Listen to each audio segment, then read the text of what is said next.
Seu inútil, você babou no meu tapete persa.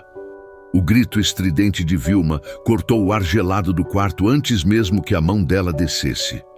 O som do tapa foi seco, estalado, ecoando pelas paredes frias da mansão como um tiro. A mão pesada da madrasta, carregada de anéis de ouro maciço, acertou em cheio, amassando o rosto imóvel de Marcelo. A cabeça dele virou levemente para o lado com a violência do impacto, inerte como um boneco de pano. Ele não tinha força para trazê-la de volta. Ele não podia fazer nada. Marcelo sentiu a pele arder como se tivesse sido queimada por ferro em brasa. Sentiu o gosto metálico de sangue na boca, onde o dente cortou a parte interna do lábio. Mas a dor física, por mais aguda que fosse, não era nada comparada à humilhação que calcificava sua alma. Dentro daquela carcaça paralisada, a mente de Marcelo urrava. Ele berrava de ódio, de impotência, de vergonha. Não me bata! Eu sou um homem! Eu sou o dono dessa casa! Tira a mão de mim! Ele gritava em sua mente, com uma voz potente que ninguém ouvia. No mundo real, o único som que saiu de sua garganta foi um gorgolejo patético, um gemido baixo e úmido, engasgado na própria saliva, que soava como um animal sendo sacrificado. Vilma olhou para ele com um nojo indisfarçável. O lábio superior dela tremia de desprezo. Ela não via o enteado, que um dia foi um empresário brilhante, que corria maratonas e estampava capas de revistas. Ela via apenas um pedaço de carne estragada que a impedia de gastar a herança como bem entendesse. "Olha o que você fez!" Ela sibilou, caminhando até um balde sujo no canto do quarto. Ela pescou um pano de chão encardido de dentro da água cinzenta. Sem torcer direito, ela voltou para a cama. Com uma brutalidade desnecessária, ela esfregou o pano áspero e fedido na boca de Marcelo. O cheiro de água sanitária velha e mofo invadiu o nariz dele, fazendo seu estômago revirar. O reflexo de vômito veio, mas ele não conseguia vomitar. Se vomitasse, engasgaria e morreria ali mesmo, asfixiado no próprio suco gástrico. Talvez fosse um alívio. Ela esfregava com força, arranhando a pele sensível do queixo dele, misturando a baba com a sujeira do chão. "Você me dá nojo, Marcelo." "Nojo!" Ela cuspiu as palavras, respingando saliva no rosto dele. 2 anos nessa cama, 2 anos atrapalhando minha vida e a do meu filho. Por que você não morre de uma vez? Seria tão mais fácil, tão mais limpo. Marcelo fixou os olhos em um ponto de mofo no teto. Era seu único refúgio. Tentar sair do corpo, fingir que não estava ali, mas era impossível. A prisão era perfeita. Ele sentia tudo. Sentia a fralda úmida e fria que ninguém trocava desde a noite anterior. Sentia a cãibra terrível na panturrilha direita, um nó muscular que parecia uma faca girando lentamente. E ele não podia simplesmente esticar a perna para aliviar. Vilma terminou de limpar e jogou o pano molhado em cima do peito dele, encharcando a camiseta velha. "Tá calor aqui, né?" ela disse com um sorriso cruel, passando a mão na testa seca. "Mas eu estou suando, vou refrescar um pouco." Ela pegou o controle do ar-condicionado. Marcelo viu o visor digital mudar. 22 graus, 20 graus. 18 graus, 16 graus. O modo turbo foi ativado. O jato de ar gelado bateu direto nele. Então, num movimento rápido, Vilma agarrou a ponta do lençol fino que cobria as pernas de Marcelo e o arrancou com violência. Ele ficou ali, exposto, vestindo apenas a camiseta molhada pelo pano sujo e a fralda geriátrica volumosa. O frio bateu nele como uma chicotada física. Os pelos dos braços atrofiados se arrepiaram imediatamente. O corpo começou a tremer, espasmos involuntários que sacudiam a cama levemente. O frio doía nos ossos, nas juntas rígidas. Era uma tortura lenta, invisível, que não deixava marcas para a perícia. "Assim você conserva melhor." Ela riu, uma risada seca, sem alegria. Antes de sair, ela pegou o controle da televisão. Aumentou o volume quase no máximo, mas não colocou em um noticiário ou filme. Deixou num canal fora do ar. SS. O chiado branco preencheu o quarto, abafando qualquer som, qualquer pensamento. Era uma serra elétrica para o cérebro. Falta pouco, querido, ela disse, parando na porta e olhando para o relógio de pulso. O advogado disse que essa semana resolvemos tudo. Logo, logo você vai parar de dar despesa. Ela apagou a luz, saiu e bateu a porta. Marcelo ficou sozinho, no escuro, tremendo de frio a ponto dos dentes baterem, com dor, e com aquele barulho infernal impedindo-o até mesmo de rezar em paz. Uma lágrima quente escorreu pelo canto do olho, contrastando com o ar gélido. Deus, se o Senhor existe, por favor, faz meu coração parar agora. Eu não aguento mais nenhum segundo. 3 andares abaixo daquele quarto de horrores, o portão de serviço se abriu com um rangido metálico. Clara ajeitou a bolsa surrada no ombro e limpou o suor da testa. O sol da tarde estava forte lá fora, mas a sombra daquela mansão parecia fria. Ela estava nervosa. Suas mãos, calejadas de tanto trabalhar com produtos químicos desde os 15 anos, tremiam levemente. Ela precisava daquele emprego. Precisava como quem precisa de ar. A avó, Dona Jandira, estava com a receita dos remédios de pressão vencida em cima da mesa de fórmica e a geladeira em casa só tinha uma garrafa de água e meio repolho. O gerente da casa, Senhor Cardoso, um homem baixo com cara de doninha, a olhou de cima a baixo com um desprezo profissional. Ele torceu o nariz para o tênis dela, limpo, mas com a sola gasta e descolando na lateral. Você é a tal da Clara que a agência mandou? Ele perguntou sem nem olhar nos olhos dela, conferindo uma prancheta. Sim, senhor. Clara Mendes. As regras aqui são simples, garota. Ele começou a andar rápido e ela teve que apressar o passo para acompanhar. Boca fechada, cabeça baixa. O que você vê aqui, morre aqui. Se roubar um grampo de cabelo, a gente chama a polícia e você sai daqui algemada direto pro chilindró. Entendeu? Sim, senhor. Eu sou honesta. Só quero trabalhar. Eles passaram pela cozinha industrial, imensa e brilhante, onde uma cozinheira picava legumes sem olhar para eles. Cardoso a guiou até a escada de serviço, estreita e sem janelas. O seu setor é o 3º andar. O quarto do problema. Problema? Ela ousou perguntar, a voz falhando um pouco. O enteado da dona Vilma. O vegetal. Cardoso falou com naturalidade, como se falasse de um móvel quebrado e empoeirado. Ninguém gosta de ir lá. As enfermeiras contratadas fazem o básico, trocam a fralda correndo e somem. Sua função é manter o chão limpo e tirar o pó. O cheiro lá é forte. Subiram os degraus. A cada andar, o ar parecia ficar mais pesado, mais opressivo. Quando chegaram ao corredor do 3º andar, Clara ouviu o chiado alto, insuportável, vindo de uma porta no final. Cardoso abriu a porta. O golpe de ar gelado bateu no rosto de Clara, como se ela tivesse entrado num frigorífico. Imediatamente depois, veio o cheiro. Acre, urina velha, remédio, mofo, tristeza concentrada. Tá aí o serviço. Cardoso apontou, empurrando um carrinho de limpeza para dentro. Limpa tudo, tira o pó, passa pano com desinfetante forte para matar esse cheiro de morte. E um aviso, garota. Não olha pro olho dele, me dá aflição. É olho de peixe morto. Faz teu serviço e sai. Eu vou estar cronometrando. O gerente deu as costas e saiu, deixando a porta entreaberta. Clara ficou parada no meio do quarto, abraçando os próprios braços por causa do frio repentino. O barulho da TV a incomodava profundamente, entrava nos dentes.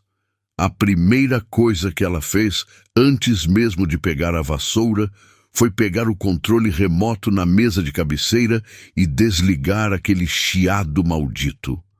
O silêncio que se seguiu foi pesado, quase sólido.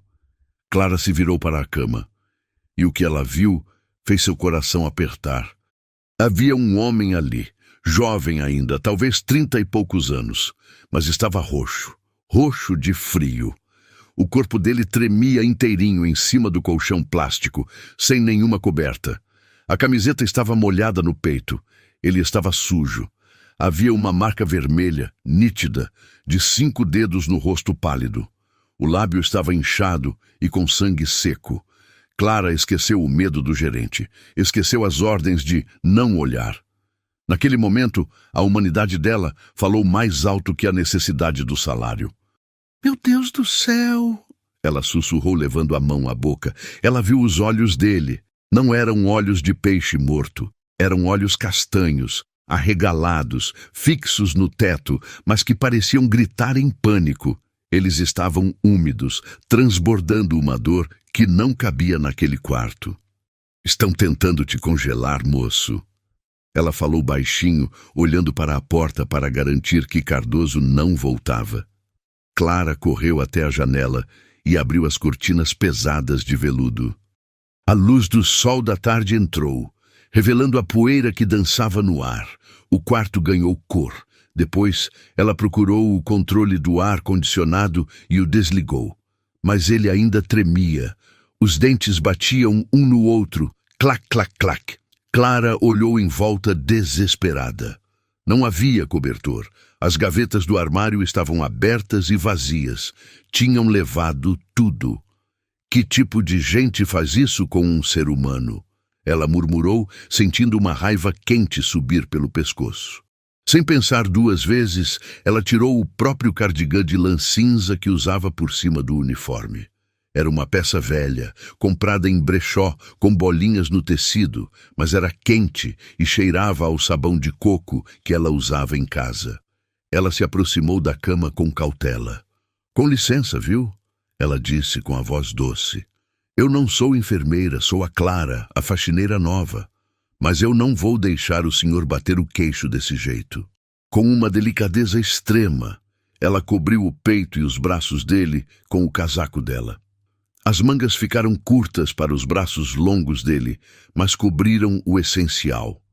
Depois, ela encontrou o lençol jogado num canto do chão, sacudiu para tirar a poeira e cobriu as pernas dele. Ela ajeitou o tecido em volta dos ombros dele, prendendo as pontas embaixo do corpo para fazer um casulo. Pronto, vai passar. O frio vai passar. Pela primeira vez em meses, Marcelo sentiu algo que não era dor ou desprezo. Ele sentiu o peso da lã sobre o peito. Não cheirava ao hospital, cheirava a vida, cheirava a alguém que se importa. O tremor do corpo dele começou a diminuir, não porque ele estivesse aquecido fisicamente ainda, mas porque o pânico estava cedendo. Alguém tinha pedido licença, alguém tinha falado com ele e não sobre ele. Marcelo parou de rezar para morrer. Por um segundo, ele só queria continuar ouvindo aquela voz. Clara pegou o pano de pó e começou a limpar freneticamente, com medo de que Cardoso entrasse e a visse parada. Mas seus olhos voltavam para a cama a cada 10 segundos. A marca no rosto dele estava ficando roxa. O sangue no lábio o incomodava. Ela percebia pela forma como a respiração dele alterava. Eu não posso deixar isso assim, ela sussurrou. Ela arrastou o carrinho de limpeza para a frente da porta, deixando-a apenas encostada. Se alguém empurrasse, o carrinho faria barulho e daria tempo dela disfarçar. Ela encheu uma bacia pequena com água morna da torneira do banheiro anexo. Pegou uma toalha de rosto limpa do próprio carrinho. O senhor está machucado, ela disse, se aproximando novamente, o coração batendo rápido pelo medo de ser pega. Eu vou limpar rapidinho, tá bom? Se doer, o senhor me desculpa. Clara molhou a toalha e passou no canto da boca dele. O toque dela era leve, hesitante. Vilma, quando o tocava, era agressiva. As enfermeiras eram mecânicas, mas Clara tinha cuidado. Ela limpou o sangue seco com paciência. Passou a toalha morna na testa dele, tirando o suor frio e oleoso. Ajeitou o cabelo dele, que estava grudado na testa, penteando os fios escuros para trás com os dedos. Marcelo sentiu um nó na garganta. Ele queria chorar, mas chorar exigia um esforço respiratório que ele mal tinha. Ele focou o olhar nela. Ele queria gravar o rosto desse anjo no cérebro. Ela era uma moça simples, morena, com cachos rebeldes escapando do coque. Não tinha a beleza artificial das mulheres que ele costumava namorar. Ela tinha uma beleza cansada, real. Eu sei que você está ouvindo, Clara sussurrou, olhando bem no fundo dos olhos dele enquanto secava o rosto dele. Ninguém tem esse olhar assim, profundo, se não tiver gritando por dentro. Eu sinto muito, viu? Eu sinto muito que te tratem assim. Nesse exato momento, a porta do quarto foi empurrada com força. O carrinho de limpeza bateu na parede com um estrondo. Clara deu um pulo para trás, escondendo a toalha nas costas e pegando o espanador de pó num movimento reflexo, fingindo limpar a cabeceira da cama. Era Regis, o filho de Vilma. Ele entrou cambaleando levemente, segurando um copo baixo com líquido âmbar numa mão e um cigarro aceso na outra. Eram 2 da tarde, mas ele já cheirava a destilaria. Vestia uma camisa de linho aberta até o meio do peito, suando. Que barulheira é essa? Ele resmungou a voz pastosa. Ah, temos visita no mausoléu. Ele entrou no quarto, ignorando a proibição de fumar. As cinzas do cigarro caíam no tapete felpudo que Clara ainda não tinha aspirado. Você é a nova escrava? Ele perguntou, os olhos vermelhos percorrendo o corpo de Clara com uma malícia nojenta. Sou a faxineira, senhor. Clara. Ela respondeu de cabeça baixa, apertando o cabo do espanador. Clara. Ele repetiu, dando um gole no uísque. Depois olhou para a cama e riu. E aí, maninho, tá confortável? Vi que ganhou um casaquinho de pobre. Que ridículo! Combina com você agora. Regis caminhou até a cama. Clara sentiu o estômago gelar. Ela deu um passo minúsculo à frente, um instinto de proteção, mas parou. Ela era ninguém ali. Tá apaixonada pelo vegetal, garota? Regis zombou, percebendo a tensão dela. Não perde seu tempo. Isso aí não serve para nada. O cérebro virou mingau. Regis deu uma tragada profunda no cigarro e, num gesto de crueldade gratuita, se inclinou e soltou a fumaça espessa direto na cara de Marcelo. Marcelo não podia tossir, não podia fechar os olhos, não podia virar o rosto. A fumaça entrou em suas narinas e olhos, ardendo como pimenta. Os olhos dele lacrimejaram instantaneamente pela irritação química. Marcelo sentiu uma fúria assassina. Se ele pudesse mover um dedo, apenas um, ele furaria os olhos de Regis. O senhor não devia fazer isso. A voz de Clara saiu antes que ela pudesse pensar. Regis parou e olhou para ela, as sobrancelhas erguidas em surpresa. O que você disse? Clara tremia, mas não recuou. A fumaça incomoda ele. Ele está chorando, senhor. Regis soltou uma gargalhada alta, seca. Ele chora? Ele é uma alface, minha filha. Uma alface podre. Quer ver? Regis levantou a mão com o cigarro. A ponta estava em brasa viva, vermelha e quente. Ele mirou na perna de Marcelo, coberta pelo lençol fino. Vou apagar aqui para ver se ele reclama. Se ele gritar, você ganha um aumento. Ele começou a baixar a mão com o cigarro aceso na direção da coxa de Marcelo. O coração de Clara disparou. Não! Ela gritou. Num reflexo impensado, Clara escorregou, propositalmente com o pano de chão molhado, empurrando o carrinho de limpeza com força. O carrinho bateu nas pernas de Regis. O susto fez Regis se desequilibrar. O cigarro voou da mão dele e caiu no chão. O uísque derramou na camisa dele. Sua idiota! Regis berrou, tentando se limpar. Olha o que você fez! Me desculpa, senhor! Me desculpa! Clara se abaixou rapidamente, fingindo desespero, e pisou em cima da bituca de cigarro, apagando-a e chutando-a para longe, para debaixo da cama. O chão estava molhado, eu escorreguei. 1000 perdões. Regis olhou para ela com ódio, mas estava mais preocupado com a mancha na camisa de linho importada. Você é uma incompetente. Sai da minha frente antes que eu te dê um tapa. Ele olhou para Marcelo com nojo. Você tem sorte, vegetal. Mas amanhã eu volto. Ele saiu do quarto pisando duro, xingando. Assim que ele sumiu no corredor, Clara desabou sentada no chão. As pernas não a sustentavam mais. Ela estava ofegante, tinha arriscado o emprego, talvez a liberdade. Ela olhou para cima, para a cama. Marcelo estava olhando para ela. E pela primeira vez, em meio às lágrimas de irritação da fumaça, havia algo mais. Não era um olhar vago, era um olhar focado, intenso. Ele estava olhando para ela como um homem olha para a mulher que salvou sua vida. Foi por pouco, seu Marcelo, ela sussurrou tremendo. Mas eu não vou deixar eles te queimarem, não vou.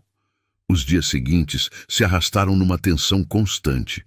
Clara sabia que estava na corda bamba. Ela não podia ficar parada no quarto lendo livros como gostaria. O risco era alto demais. Cardoso passava no corredor a cada hora, como um carcereiro. Então Clara adaptou a rotina. Ela trazia vida para o quarto nas entrelinhas do trabalho. Enquanto tirava o pó das estantes vazias, ela recitava coisas para Marcelo. O Senhor é meu pastor, nada me faltará. Ela dizia baixinho, passando a flanela nos móveis, sempre de olho na porta aberta. Minha avó diz que esse salmo protege contra gente ruim, seu Marcelo. E essa casa está precisando. Na quinta-feira, ela trouxe um potinho de creme hidratante barato, escondido no bolso do avental. Ela fingia que estava arrumando o lençol. Enquanto esticava a cama, suas mãos deslizavam para baixo do tecido e encontravam as mãos dele. As mãos de Marcelo estavam rígidas, os dedos curvados como garras, frios como mármore. Vou passar um creme, tá? Ela sussurrava, olhando para o corredor. Rapidinho. Ela massageava as mãos dele com vigor e rapidez, tentando aquecê-las. Não houve milagre. Os dedos não se esticaram magicamente. A atrofia de 2 anos não sumiria em 3 dias. Mas a pele, antes cinzenta e seca, começou a ganhar um tom mais rosado. O toque dela trazia sangue para a superfície. Tá vendo? Ela dizia sorrindo para ele, enquanto fingia ajeitar o travesseiro. Sua mão não tá mais gelada, o sangue tá correndo, o senhor tá vivo aí dentro. Marcelo passava as 23 horas do dia esperando por aqueles 15 minutos fragmentados de atenção que ela lhe dava durante a limpeza. Ele começou a lutar contra o próprio corpo. Ele mandava comandos desesperados do cérebro para os músculos. Mexe, agradece a ela, mexe, maldito. Mas o corpo permanecia uma prisão de concreto. No entanto, o olhar dele mudou. Clara percebeu. Quando ela entrava no quarto, os olhos dele a seguiam imediatamente. Se ela ia para a esquerda, os olhos iam. Se ela ia para a direita, os olhos iam. Era a única coisa que ele conseguia mover voluntariamente, as pupilas.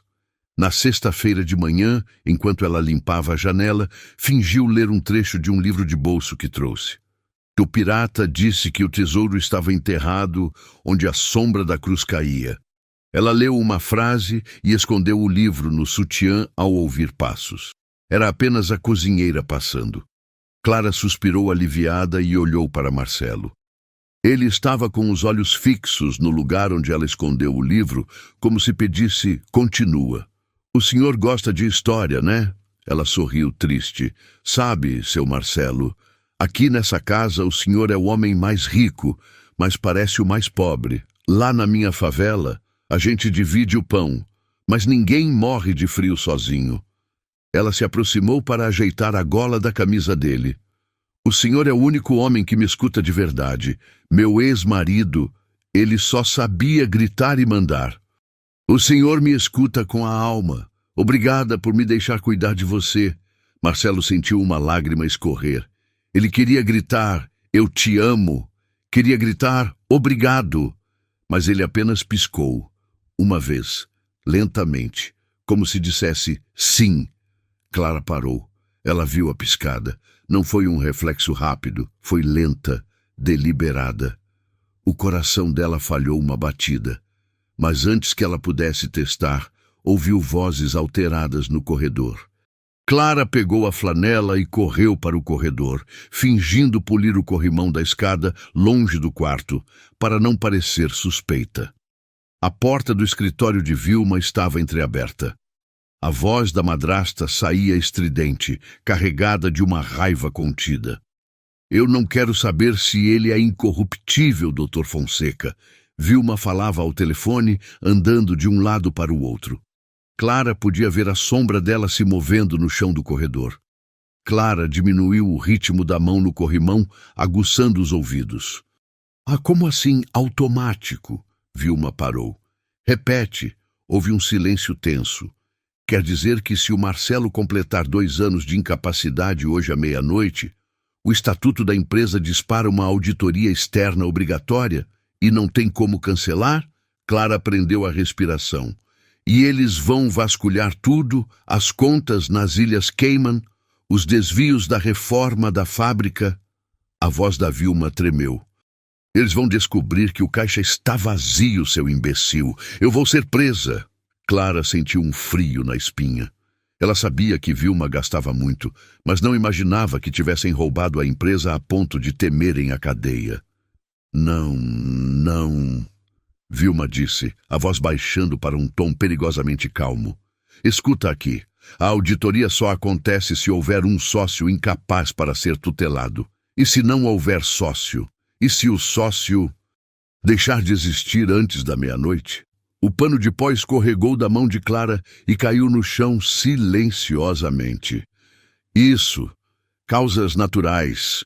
O coração dele é fraco, todo mundo sabe. Uma parada cardíaca durante o sono. Ninguém vai desconfiar. Ele já é um cadáver mesmo. Só estamos antecipando o enterro em algumas horas. Vilma desligou o telefone. Clara ouviu o som do aparelho sendo jogado na mesa.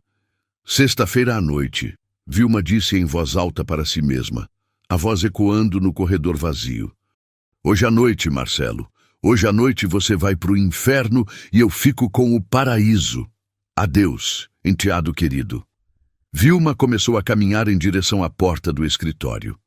Clara pegou o pano do chão num movimento rápido e se enfiou numa alcova onde ficava um vaso de plantas, o coração batendo tão forte que parecia que ia quebrar as costelas. Vilma passou pelo corredor, indo em direção à escada, sem ver Clara. Assim que a madrasta sumiu de vista, Clara deslizou pela parede até o chão, as pernas tremendo incontrolavelmente. Eles vão matar ele! Hoje! Daqui a poucas horas. O pânico tomou conta dela. Ela olhou para o relógio de pulso barato. Eram quase 4 da tarde. O turno dela acabava às 5. Se ela fosse embora, Marcelo morreria sozinho naquela noite. Ela lembrou dos olhos dele, da piscada lenta, do jeito que ele olhava para ela como se ela fosse a única esperança. Ela se levantou. O medo deu lugar a uma determinação gelada, daquelas que só quem não tem nada a perder consegue sentir. Não enquanto eu respirar, ela sussurrou. Ela caminhou de volta para o quarto de Marcelo. Ela não sabia como, não sabia com que armas, mas ela sabia que aquela noite seria longa e que ela precisava fazer algo drástico. Clara fechou a porta do quarto de Marcelo com o coração batendo na garganta. Ela arrastou o carrinho de limpeza pesado para travar a entrada, pouco se importando com as regras ou se o Sr. Cardoso apareceria gritando. O tempo para cautela tinha acabado. Aquele quarto agora era um bunker de guerra. Ela correu até a cama.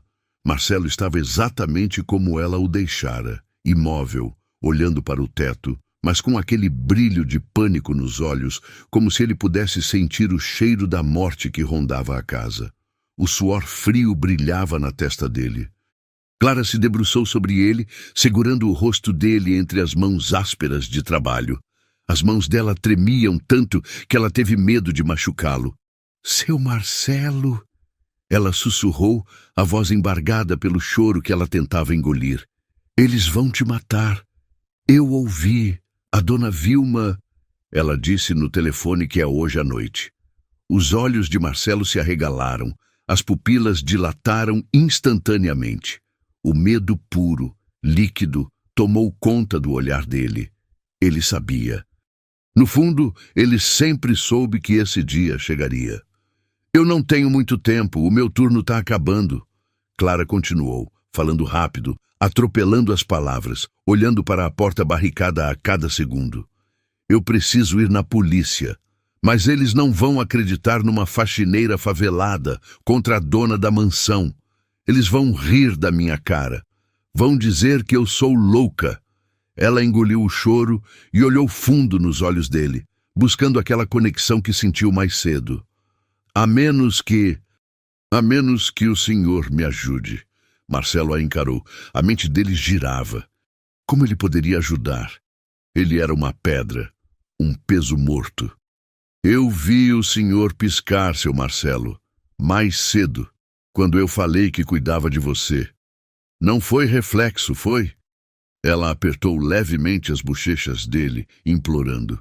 Por favor, pelo amor de Deus, se você está aí dentro, se você me entende, pisca para mim. Pisca uma vez. Só uma. O quarto ficou em silêncio absoluto. Apenas o zumbido distante da geladeira no corredor e o som de um carro passando na rua lá fora. Marcelo concentrou toda a sua energia vital, toda a sua alma. Ele mandou o comando para as pálpebras pesadas, que pareciam feitas de chumbo. Fecha. Abre. Agora. Parecia que ele estava tentando levantar um carro com os cílios. Ele fechou os olhos e abriu. Uma piscada. Lenta. Deliberada. Pesada. Clara soltou um soluço alto, levando as mãos à boca para abafar o grito de alegria.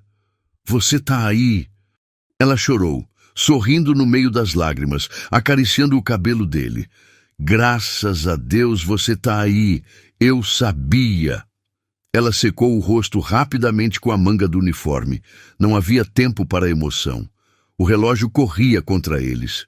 Escuta, a gente precisa de um código. Se eu perguntar e for sim, o senhor pisca uma vez. Se for não, o senhor pisca 2 vezes, bem rápido. Consegue? Marcelo piscou uma vez. Sim. O senhor quer viver? Marcelo piscou uma vez com força, quase fechando o olho todo. O senhor confia em mim para te tirar dessa? Marcelo piscou uma vez e uma lágrima solitária escorreu pelo canto do olho dele, molhando o travesseiro. Clara sentiu uma onda de responsabilidade esmagadora. A vida daquele homem, daquele ser humano preso no próprio corpo, estava literalmente nas mãos calejadas dela. Então a gente vai lutar, ela disse, beijando a testa dele. Um beijo estalado de promessa, de mãe para filho, de mulher para homem. Eu não vou deixar aquela bruxa encostar um dedo em você. Clara olhou para o relógio de parede. 16h15. Faltavam 45 minutos para o fim do expediente dela. Se ela saísse agora, Vilma desconfiaria. Se ficasse, estaria ali quando o serviço começasse e não poderia buscar ajuda externa. Ela precisava de uma garantia, um seguro de vida para ele. Ela enfiou a mão no bolso fundo do avental, por baixo do pano de limpeza, e tirou seu celular pessoal. Era um aparelho simples, com a tela trincada em forma de teia de aranha, mas que ela cuidava com zelo. Eu vou deixar meu celular aqui, ela disse para Marcelo, mostrando o aparelho. Se eu for na polícia e eles não acreditarem, eu preciso que alguém ouça o que vai acontecer aqui. Ela checou a tela. Ainda bem que eu coloquei R$20 de crédito ontem, ela murmurou aliviada. O 4G tá pegando. Vai dar para usar o assistente de voz. Ela olhou em volta, procurando uma tomada escondida. Achou uma atrás da cabeceira pesada da cama de madeira maciça, perto do chão, escondida pela cortina longa de veludo. Era perfeita. Ninguém veria. Ela se ajoelhou e conectou o carregador. O celular apitou baixinho. Vou deixar ele aqui atrás, bem escondido. Ela explicou, enfiando o aparelho entre o colchão e a estrutura da cabeceira. Ele ficou invisível para quem estivesse em pé no quarto, mas o microfone estava virado para fora, capaz de captar qualquer som. Ela configurou o assistente de voz rapidamente. Ok, Google. O celular acendeu a luzinha. Isso, tá ativado e escutando.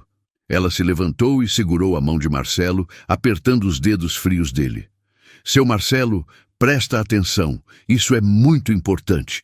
Esse celular é a sua arma. Ele tá ligado na internet. Se eles entrarem aqui para fazer o que disseram que vão fazer e eu não tiver voltado ainda com a polícia, eu preciso que o senhor faça barulho. Marcelo a olhou confuso. Barulho? Qualquer barulho.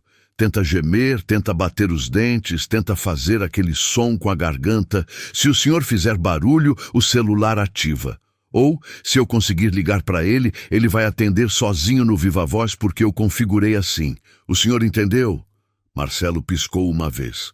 Ele entendeu. Aquele retângulo de plástico escondido atrás de sua cabeça era sua única conexão com o mundo dos vivos. Eu tenho outro celular aqui no bolso. Aquele velho que eu uso só para ouvir música, que tá sem chip. Clara disse, apalpando o outro bolso e mostrando um aparelho ainda mais destruído, com a tela preta. Eu vou ficar com esse na mão para gravar a dona Vilma se eu encontrar ela no corredor. Se ela me pegar, ela vai achar que esse é o meu único telefone. Era um plano arriscado, mas era o único que ela tinha. Ela destravou a porta e tirou o carrinho da frente com cuidado. Fica com Deus, eu volto. Eu juro pela vida da minha avó que eu volto. Ela saiu do quarto, deixando Marcelo sozinho novamente. Mas agora, o silêncio do quarto não era vazio. Havia uma luzinha verde piscando atrás da cama, vigiando. Clara desceu as escadas de serviço na ponta dos pés. Ela precisava encontrar Vilma. Precisava gravar a confissão com o celular Isca, o de música, para levar à delegacia. Ao chegar no hall de entrada, escondida atrás de uma planta ornamental, ela ouviu a campainha tocar. A empregada doméstica abriu a porta.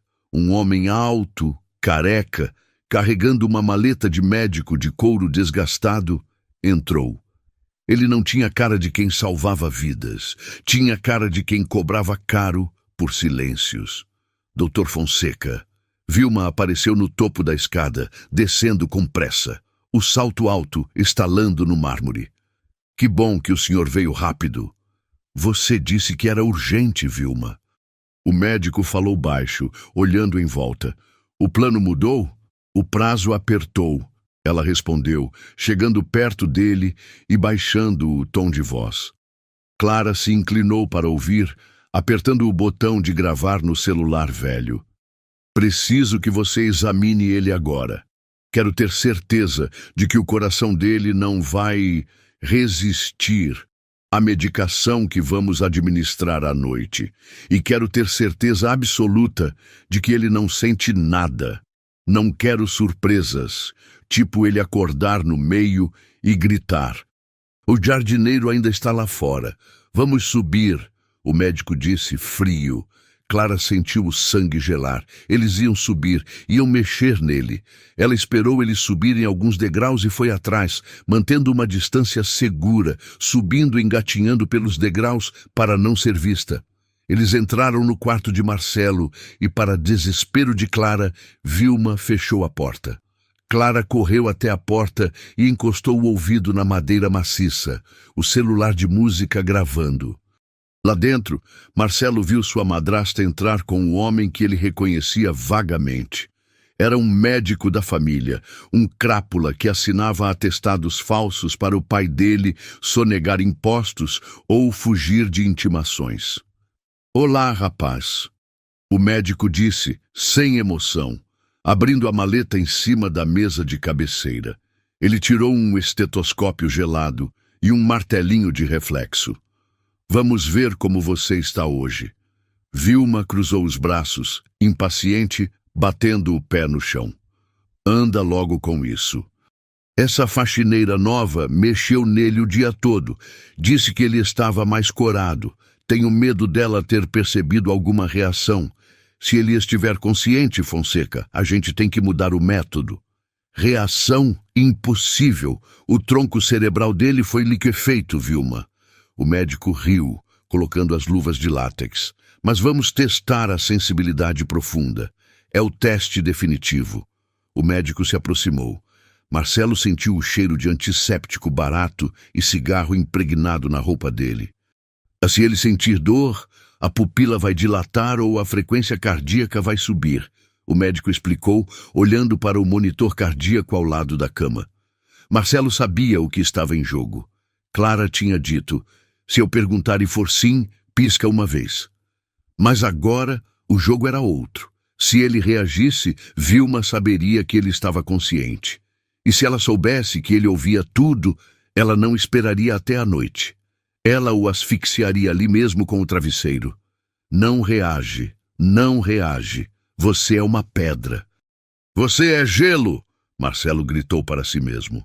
O médico pegou um instrumento pontiagudo de metal da maleta. Parecia um estilete cirúrgico ou um furador de gelo pequeno. Vou estimular o leito ungueal. Dói pra caramba em quem tá vivo. É uma dor que o cérebro não consegue ignorar. O médico pegou o dedo indicador da mão esquerda de Marcelo e então, com força sádica, ele pressionou a ponta de metal bem na base da unha, perfurando a pele sensível. A dor foi alucinante. Foi como se um prego quente estivesse sendo martelado dentro do osso do dedo dele. O instinto primitivo de Marcelo foi puxar a mão. O cérebro gritou o comando, puxa, grita! Mas a vontade de viver foi maior. Ele travou o corpo. Ele forçou cada músculo, cada nervo a continuar morto. Ele visualizou a imagem de Clara sorrindo para ele. O monitor cardíaco começou a apitar mais rápido. Bip, bip, bip, bip, bip. Olha lá, Vilma apontou, os olhos brilhando de desconfiança. O coração acelerou. Ele sentiu. Calma, o médico disse, olhando fixamente para os olhos de Marcelo, procurando a dilatação da pupila. Pode ser reflexo autonômico. O corpo reage sozinho. Marcelo encarou o médico. Ele relaxou a respiração mentalmente. Ele se forçou a pensar num lago calmo, no cheiro de lavanda da roupa de Clara. A dor no dedo era lancinante, latejava, o sangue quente escorria pelo dedo. Mas ele manteve os olhos parados, vazios, vidrados. Bip, bip, bip. O monitor voltou ao ritmo normal à medida que Marcelo controlava o pânico. O médico soltou o dedo dele. Uma gota de sangue caiu no lençol branco, fazendo uma mancha vermelha pequena, mas visível. Nada. O médico concluiu, tirando as luvas. Foi só um espasmo. A pupila não mudou. Ele não sente nada, Vilma. É um pedaço de carne. Pode prosseguir com o plano hoje à noite. O coração dele tá fraco mesmo. Vai parar em segundos com a dose certa de potássio. Ótimo. Vilma sorriu, aliviada, nem notando a gota de sangue no lençol. Então está tudo certo. Nos vemos no enterro. Eles saíram do quarto rindo. Do lado de fora, Clara teve que se jogar para dentro de um armário de roupas de cama no corredor para não ser vista. Ela tremeu, abraçada às toalhas, ouvindo os passos se afastarem. Ela saiu do armário pálida. Ela olhou para o celular velho na mão. A gravação estava ruim, abafada pela porta. Dava para ouvir vozes, mas as palavras potássio e morte estavam misturadas com o ruído do ar condicionado do corredor. Não era a prova cabal que ela esperava. Droga, ela sussurrou, mas ela tinha visto, tinha ouvido. Ela era a testemunha. Ela correu para a escada. Eram 17h. Hora de ir embora e buscar a polícia. Clara chegou à cozinha, pronta para bater o ponto e sair correndo. Seu plano era ir direto para a delegacia do bairro. Mas quando ela chegou na porta de serviço, o Sr. Cardoso estava lá, bloqueando a saída com os braços cruzados. E ele não estava sozinho. 2 seguranças armados da empresa privada estavam ao lado dele. E Vilma estava lá também, encostada na ilha de mármore, girando uma taça de vinho tinto na mão. Clara parou bruscamente, o tênis chiando no piso. O clima na cozinha era gelado. Já vai, querida? Vilma perguntou com um sorriso de cobra. Meu horário acabou, senhora. Clara respondeu segurando a bolsa contra o peito. Dentro da bolsa estava o celular velho com a gravação ruim. O celular bom estava seguro atrás da cama de Marcelo. É uma pena. Vilma deu um gole no vinho. Porque sumiu uma coisa minha hoje. Um anel, um solitário de brilhantes que vale mais que a sua vida inteira e a de toda a sua família. Clara sentiu o chão sumir. Era o golpe. O velho golpe para prender a empregada e desacreditá-la. Eu não peguei nada, senhora. Pode revistar. Eu sou honesta.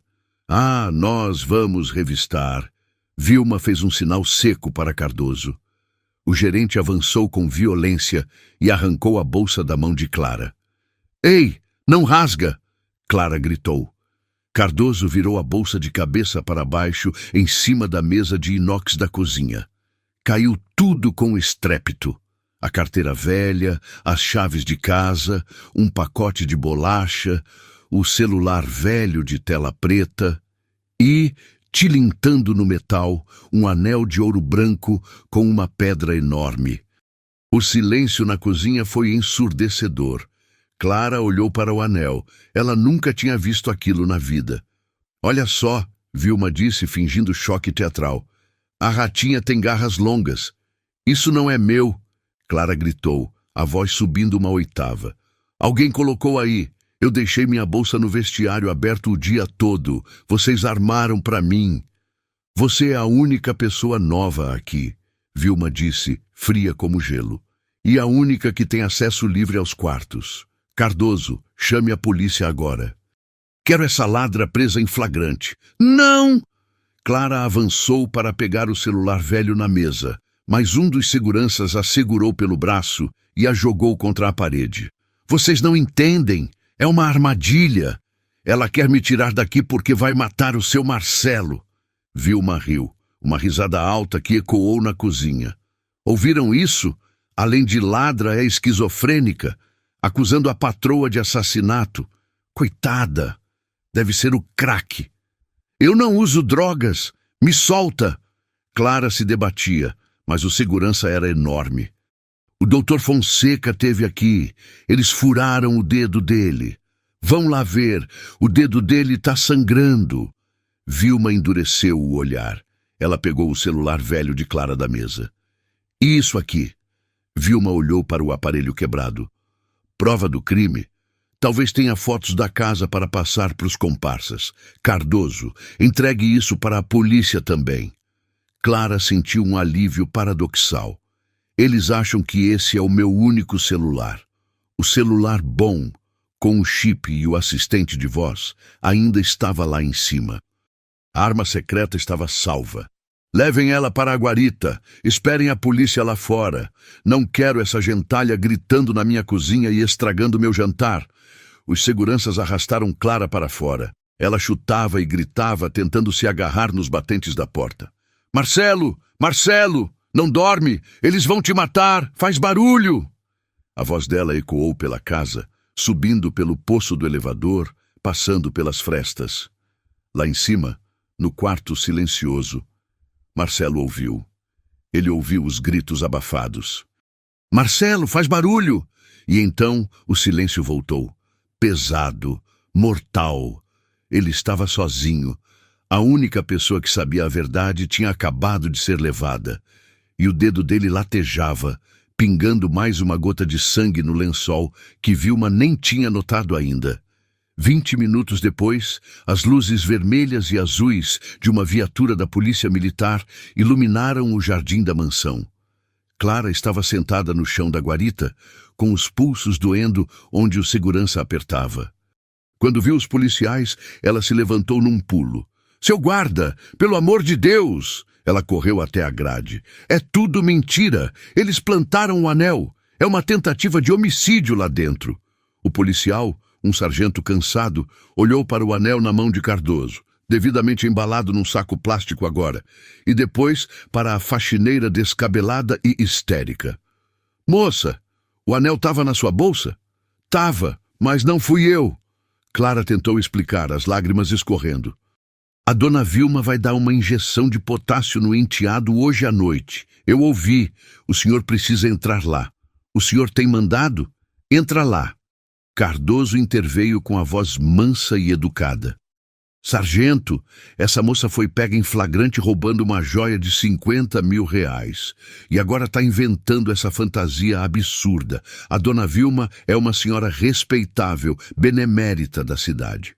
O policial suspirou. De um lado, a palavra de milionários numa mansão. Do outro, uma faxineira pega com o objeto do furto. A lei era cega, mas às vezes ela tropeçava na evidência física. Moça, vira de costas, mãos na cabeça. Não, vocês não podem me levar. Clara resistiu quando o policial pegou as algemas. Se vocês me levarem, ele morre. Ele morre hoje. O nome dele é Marcelo. Salvem ele. Calma, moça. Você vai poder explicar tudo para o delegado. Agora colabora, senão é pior. O clique frio das algemas fechando nos pulsos de Clara foi o som mais terrível que ela já ouviu. Era o som de uma porta se fechando na cara da esperança. Eles a empurraram para o banco de trás da viatura, aquela gaiola apertada. O cheiro de metal e borracha queimada. Enquanto o carro se afastava da mansão, Clara colou o rosto no vidro gradeado.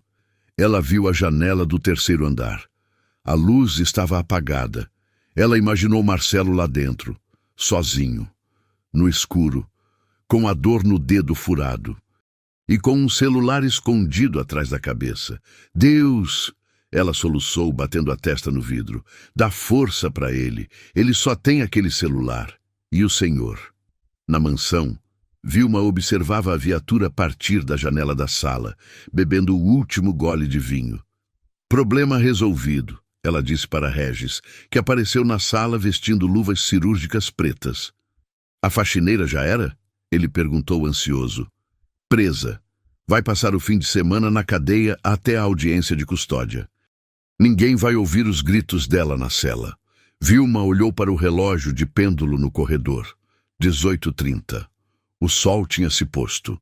A casa estava mergulhada na sombra. Vamos esperar ficar bem tarde. Às 9h a gente sobe. Dá tempo do jantar. Ela se virou para o filho, os olhos brilhando de ganância. Prepara o coquetel, Regis, e capricha na dose. Quero que pareça um infarto fulminante. No quarto lá em cima, Marcelo sentia a dor no dedo e a dor no peito. O silêncio era absoluto. Sua esperança tinha ido embora naquela sirene. Mas então ele se lembrou. Ele virou os olhos o máximo que pôde para trás. Lá, escondido entre o colchão e a madeira, a luzinha verde do celular de Clara piscava no escuro. Era sua única arma. Mas ele não tinha mãos para usá-lo. Ele só tinha sua voz. Aquela voz gorgolejante que mal saía. E a promessa dela, se o senhor fizer barulho, o celular ativa. Ele precisava fazer barulho. Ele precisava ativar aquele assistente antes que Vilma entrasse com a seringa. Ele começou a acumular saliva na boca. Começou a forçar o ar pelos pulmões paralisados, tentando criar uma vibração. Faltavam 2h30 para as 9. A contagem regressiva final tinha começado. O cheiro da cela feminina era uma mistura azeda de mofo, suor seco e desinfetante de pinho barato que ardia no fundo do nariz. Clara estava sentada no chão de cimento frio, abraçando os joelhos contra o peito. Seus pulsos ainda latejavam, onde as algemas de metal tinham apertado a pele. Já fazia horas. Ela não tinha relógio. O celular tinha ficado na mansão, o bom, e na mão da polícia, o velho. Mas ela sabia que a noite já tinha caído lá fora. A escuridão que entrava pela pequena janela gradeada no alto da parede confirmava seu pior pesadelo. Marcelo, ela sussurrou, a voz rouca de tanto chorar nas primeiras horas. Aguenta firme. Por favor, não desiste. O silêncio da delegacia foi quebrado pelo barulho de chaves e botas pesadas. Um carcereiro gordo e mal-humorado bateu na grade com o cacetete de borracha. Visita de advogado, madame. Levanta. Clara se levantou num pulo, as pernas dormentes formigando. O coração disparou. Ela foi levada algemada até o parlatório. Separado por um vidro sujo e cheio de marcas de dedos, estava um homem baixo, careca, vestindo um terno cinza que parecia 2 números maior que ele. Ao lado dele, roendo as unhas e sujo de graxa, estava Beto. Beto era um vizinho da favela, mecânico de motos, que gostava de Clara desde a infância. Ele tinha os olhos vermelhos. Beto! Clara colocou a mão espalmada no vidro. Pelo amor de Deus, me tira daqui. Eles vão matar ele hoje. É hoje à noite. Calma, Clara. Beto disse, a voz trêmula. Esse aqui é o Dr. Viana. Ele é advogado porta de cadeia, mas é bom. O advogado limpou a garganta, ajeitando os óculos. Dona Clara, a situação é complicada. O delegado lavrou o flagrante. Furto qualificado, abuso de confiança. A delegada de plantão queria segurar a senhora até a audiência de custódia na segunda-feira. Clara sentiu o mundo girar. Segunda-feira. Marcelo estaria enterrado na segunda-feira. Mas... O advogado levantou um dedo. Eu consegui convencer o juiz do plantão noturno a arbitrar uma liberdade provisória com fiança. Aleguei que a senhora tem residência fixa, é ré primária e cuida de avó idosa. Quanto? Clara perguntou, o coração na boca. 5.000 reais. Clara sentiu as pernas falharem. Ela segurou na bancada para não cair. Ela não tinha 5.000 centavos, quanto mais 5.000 reais. Eu não tenho isso, doutor. Ela sussurrou derrotada. Eu vendi a moto, Clara. Beto disse rápido, encostando a testa no vidro. Vendi a Titan pro Zé da oficina agora há pouco. Ele pagou 4.500 na bucha. O resto eu inteirei com o dinheiro do aluguel e peguei 200 emprestado com minha mãe. Clara olhou para o amigo. A moto era o ganha-pão dele. Era a vida dele. Ele fazia entregas, fazia corre, levava a mãe no médico na garupa. Beto, eu não posso aceitar. É a sua moto. Cala a boca e assina o papel. Beto disse, com os olhos marejados, mas firme. Eu sei que tu é inocente. Eu te conheço desde que a gente pulava corda na rua de terra. E sei que tem alguém precisando de tu lá fora. Vai salvar o homem. Depois a gente vê como paga. Clara assinou os papéis tremendo. O advogado saiu para protocolar o pagamento na escrivania. A espera pela burocracia foi a maior tortura da vida de Clara. Cada minuto parecia uma hora arrastada. Ela andava de um lado para o outro na sala de espera, roendo a pele do dedo até sangrar. O relógio redondo na parede da delegacia marcava 20h15. Vai logo, ela murmurava. Quando o carcereiro finalmente abriu a porta de saída e devolveu os pertences dela, Clara não andou. Ela correu. Ela saiu na calçada da delegacia, aspirando o ar da noite como se fosse a primeira vez que respirava. Sobe na garupa, Beto gritou. Ele estava numa moto velha, caindo aos pedaços, que pegou emprestada com um primo só para buscá-la. Me leva para a mansão, Beto. Voando. Clara subiu na moto, nem se importando com o capacete frouxo. Ah, segura firme! A moto arrancou cantando pneu, soltando fumaça. Clara olhou para o céu escuro, sem estrelas. Não morre, Marcelo. Eu tô chegando. Na mansão, o silêncio era absoluto e antinatural. Vilma estava na cozinha vestindo um robe de seda preta. Ela terminava de dispensar a última funcionária, a cozinheira, empurrando-a levemente para a porta. Podem ir, todos vocês, Vilma disse com um sorriso rígido. Eu e meu filho vamos pedir comida japonesa e queremos privacidade total hoje à noite. Não quero ninguém circulando. E a segurança do portão, dona Vilma? A cozinheira perguntou. Depois do roubo de hoje? Já dispensei também. Vilma mentiu, trancando a porta com 2 voltas, assim que a mulher saiu. Eu mesma ativei o alarme perimetral. Quero a casa vazia, sem testemunhas, sem olhos curiosos. Ela se virou para Regis, que estava encostado na ilha de mármore, vestindo luvas cirúrgicas pretas. Pronto, estamos sozinhos. Se o alarme tocar, a empresa de segurança liga para mim antes de mandar alguém. E eu digo que foi alarme falso. Temos controle total. No quarto do terceiro andar, a única luz vinha do relógio digital na mesa de cabeceira. 20h30. Marcelo olhava para os números vermelhos mudando. 20h31. 20h32. Cada minuto que passava era um passo mais perto do abismo. O dedo dele, furado mais cedo, latejava numa batida constante, sincronizada com o medo. Ele tentava. Deus sabe como ele tentava ativar o celular escondido. Ele acumulava ar na garganta e soltava de uma vez, tentando fazer as cordas vocais vibrarem. Grrr!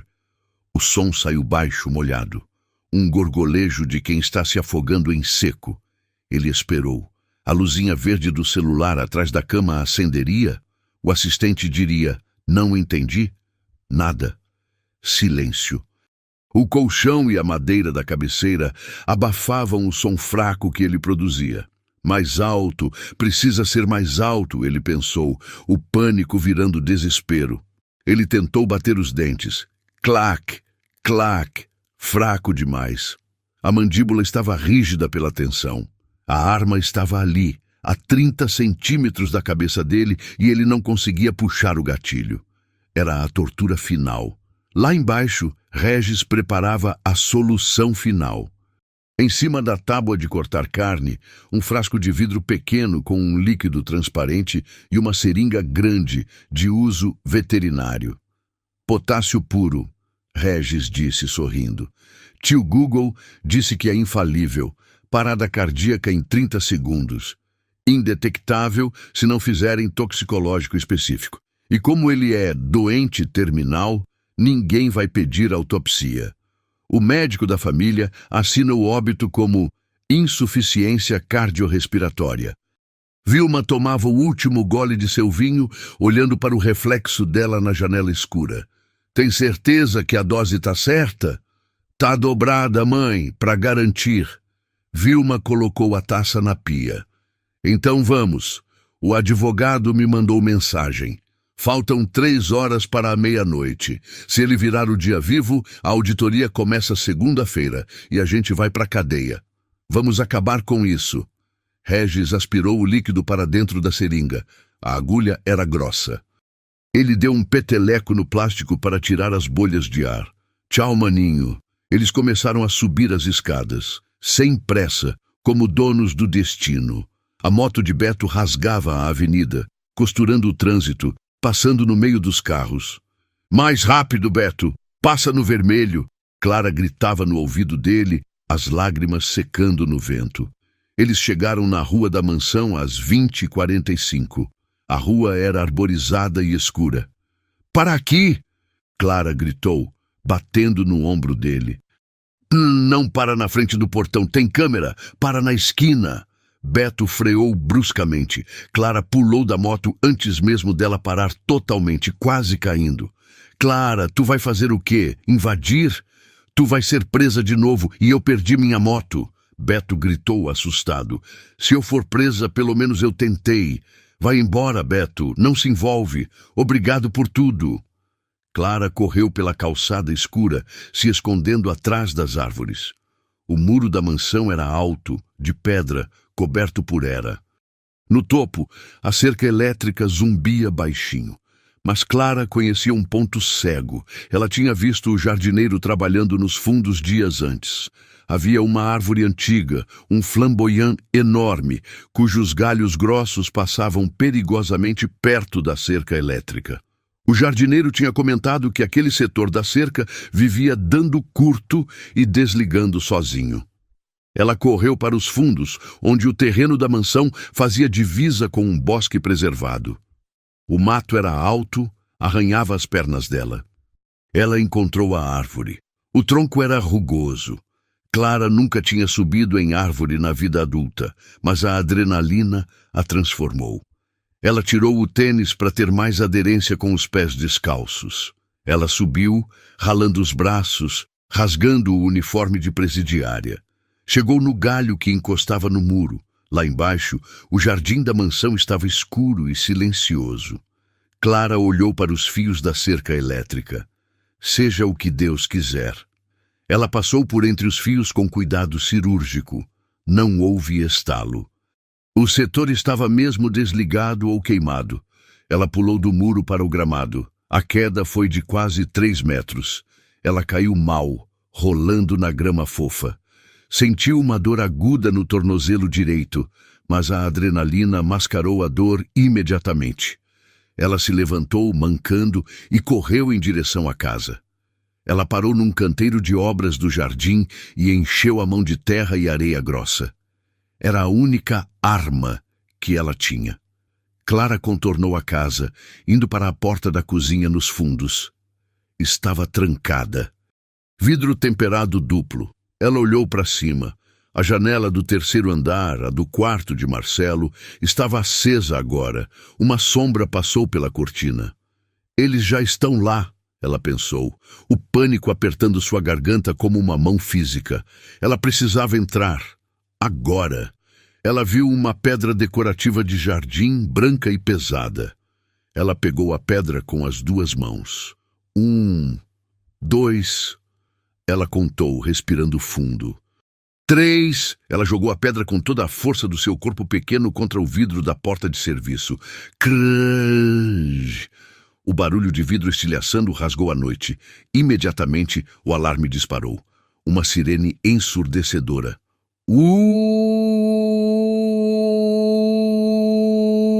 Lá em cima, no quarto, Vilma e Regis pularam de susto. Regis já estava com a seringa posicionada no acesso venoso do braço de Marcelo. Que inferno é esse? Regis gritou, quase derrubando a seringa. O alarme! Alguém quebrou uma janela!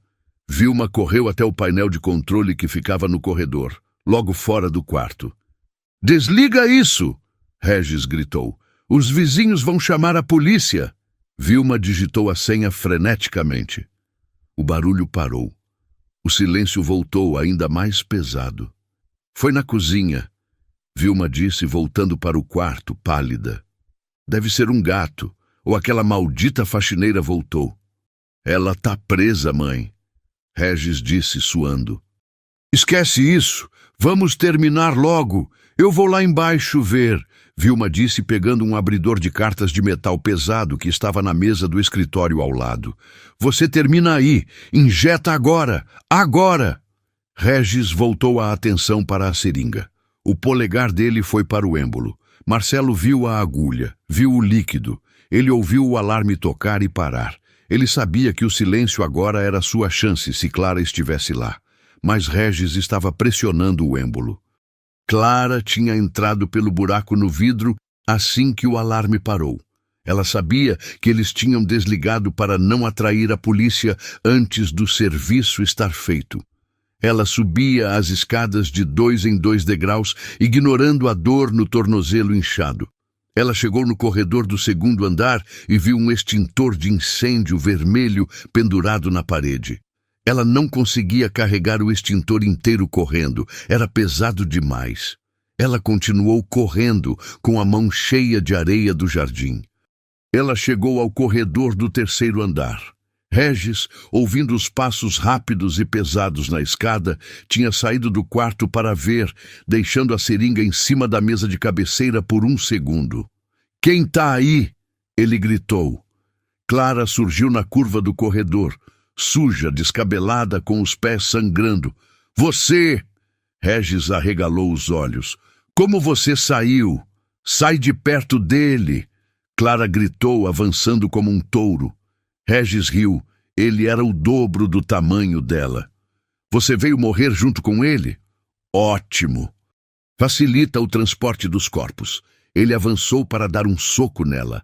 Clara não parou. Quando ele armou o soco, ela jogou o punhado de areia e terra grossa direto nos olhos dele, com força. Ah! Meu olho! Regis urrou, levando as mãos ao rosto, cego instantaneamente pela areia que arranhou as córneas. Ele começou a dar socos no ar, cego. Clara se abaixou, passando por baixo do braço dele e o empurrou com o ombro. Desequilibrado e sem visão, Regis tropeçou no tapete do corredor e caiu pesadamente, batendo a cabeça na quina do aparador. Ele ficou no chão, gemendo, atordoado. Clara não olhou para trás. Ela correu para a porta do quarto. Vilma estava lá dentro. Ela tinha voltado para o quarto ao ouvir a luta. Ela viu o filho caído. Ela viu a faxineira entrar. Vilma correu para a mesa de cabeceira e pegou a seringa. Se ele não injeta, eu injeto! Vilma gritou histérica. Não. Clara se jogou sobre a cama, deslizando por cima das pernas de Marcelo e bateu na mão de Vilma. A seringa voou longe, batendo na parede e caindo atrás de um armário. O líquido precioso se perdeu. Vilma soltou um grito de ódio puro. Ela olhou para Clara, que agora estava de pé entre a cama e ela, ofegante, protegendo Marcelo com o próprio corpo. Sua favelada desgraçada, Vilma gritou. Ela ainda tinha o abridor de cartas na outra mão. Uma lâmina de metal maciço, afiada como um punhal. Acabou, dona Vilma, Clara disse, estendendo os braços para proteger Marcelo. A polícia tá vindo. O alarme tocou. Eu desliguei o alarme. Vilma sorriu, um sorriso maníaco. Ninguém vem. Estamos só nós. E eu vou te sangrar aqui mesmo. Vou dizer que você invadiu, matou meu filho no corredor, matou meu enteado e eu tive que me defender. Vai ser perfeito. Vilma avançou com o abridor de cartas erguido. Clara olhou para os lados. Não tinha arma. Não tinha para onde correr. Atrás dela, Marcelo chorava, os olhos fixos nela, em pânico total. Ele via a mulher que amava prestes a ser morta por sua causa. Clara não recuou.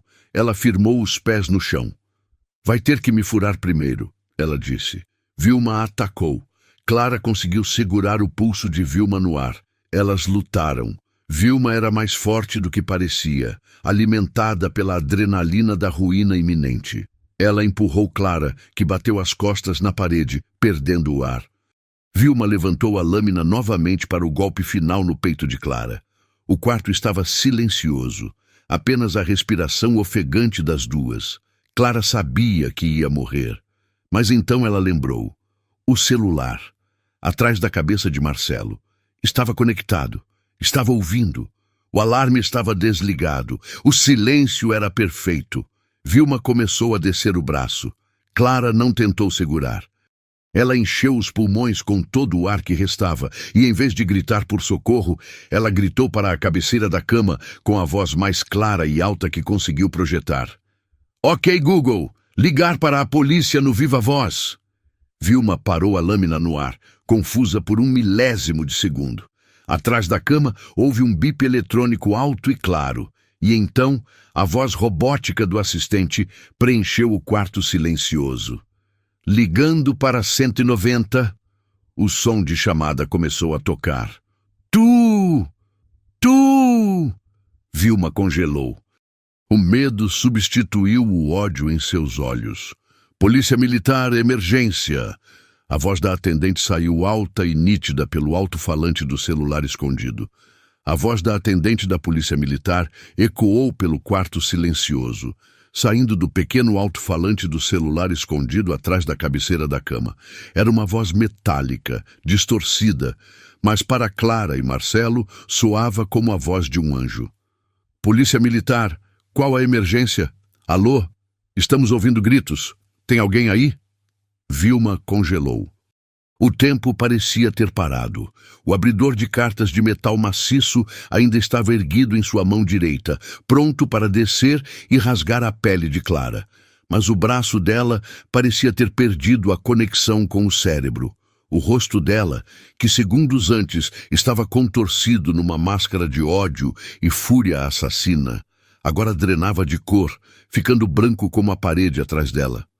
Ela olhou para a cabeceira da cama, para aquele ponto invisível atrás do colchão. como se o celular fosse uma assombração que tivesse acabado de se materializar. Você, Vilma sussurrou, a voz trêmula, quase inaudível. Você gravou tudo. Clara, ainda ofegante, com o peito subindo e descendo violentamente e as costas pressionadas contra a parede fria, não baixou a guarda. Ela sabia que um animal ferido é o mais perigoso. Ela não respondeu a Vilma. Em vez disso, ela encheu os pulmões novamente e gritou para a cabeceira, garantindo que cada palavra ficasse registrada nos servidores da polícia. Socorro! Mansão na Rua das Acácias, número 400. A dona da casa, Vilma Almeida, tentou matar o enteado com uma injeção de veneno. Ela está armada com uma faca. Ela vai me matar. Manda a viatura agora. A resposta veio rápida e firme. Senhora, mantenha a calma. As viaturas já foram despachadas pelo alarme de intrusão. Estão chegando ao local. Fique na linha e não desligue. O som daquela confirmação foi como um soco no estômago de Vilma. O abridor de cartas escorregou dos dedos suados dela. O metal bateu no chão de madeira nobre, com um som oco e final. Clac! Ela sabia. Acabou. O flagrante estava gravado. A ameaça, a confissão sobre o alarme desligado, a intenção de matar. Tudo estava na nuvem. Regis apareceu na porta do quarto nesse momento. Ele estava uma visão deplorável. O rosto vermelho e inchado, lágrimas e muco escorrendo pelo nariz, enquanto ele esfregava os olhos cheios de areia e terra. Ele cambaleava, tateando o batente da porta como um cego em pânico. Mãe! Ele gritou, a voz quebrada pelo choro de dor. Mãe, cadê você? Eu ouvi a sirene. Eu ouvi a polícia falando. Vamos fugir. Me ajuda! Vilma olhou para o filho, que agora parecia uma criança assustada e patética.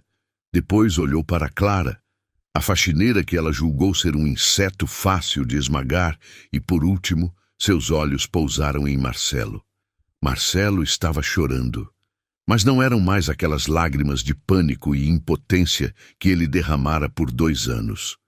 Eram lágrimas de alívio, de vingança. Ele olhava para Vilma com uma intensidade que parecia queimar a pele dela. Se olhos pudessem matar, Vilma teria caído morta ali mesmo. Fugir para onde, seu idiota? Vilma disse com uma calma assustadora, a calma de quem aceita a guilhotina. O celular estava ligado o tempo todo. Nesse exato momento, o som das sirenes reais invadiu o quarto. Não pelo telefone, mas pela janela que Clara havia quebrado lá embaixo e pelas janelas do quarto. O som veio crescendo, preenchendo a rua lá fora. Luzes vermelhas e azuis começaram a dançar nas paredes do quarto, iluminando o rosto pálido de Vilma como um letreiro de neon macabro. O barulho de portas de carro batendo lá embaixo foi seguido por passos pesados subindo a escada principal. Eram botas táticas, vozes grossas gritando ordens. Polícia! Mãos na cabeça! Limpo! Sobe! Sobe! Vilma caminhou lentamente até a poltrona de veludo no canto do quarto e sentou-se. Ela cruzou as pernas, ajeitou o robe de seda e ergueu o queixo. Ela tentou manter a postura de rainha, de dona do mundo, mesmo com o castelo desmoronando sobre sua cabeça. Clara escorregou pela parede até o chão, as pernas finalmente cedendo agora que a adrenalina começava a baixar. Ela engatinhou até a cama e segurou a mão de Marcelo. Acabou, seu Marcelo. Ela soluçou, beijando a mão fria dele repetidamente, misturando suas lágrimas com o suor dele. Acabou. Eles chegaram. Ninguém mais toca em você. 3 policiais militares invadiram o quarto com armas em punho, varrendo o ambiente com precisão tática. Mãos na cabeça! Todo mundo! Parado! O sargento gritou, a voz autoritária fazendo as janelas vibrarem. A cena que eles encontraram era o retrato do caos. Regis caído e gemendo no corredor, cego e indefeso. Vilma sentada na poltrona com um olhar vidrado e arrogante, e Clara, suja de terra, sangue e suor, ajoelhada ao lado da cama de um homem imóvel. Foi ela. Vilma tentou num último ato de desespero e manipulação, levantando-se da poltrona. Ela apontou o dedo perfeitamente manicurado para Clara. Essa faxineira louca invadiu minha casa. Ela drogou meu filho com alguma coisa química. Ela ia matar o Marcelo. Eu só estava tentando proteger meu enteado. Prendam ela. O sargento olhou para Clara.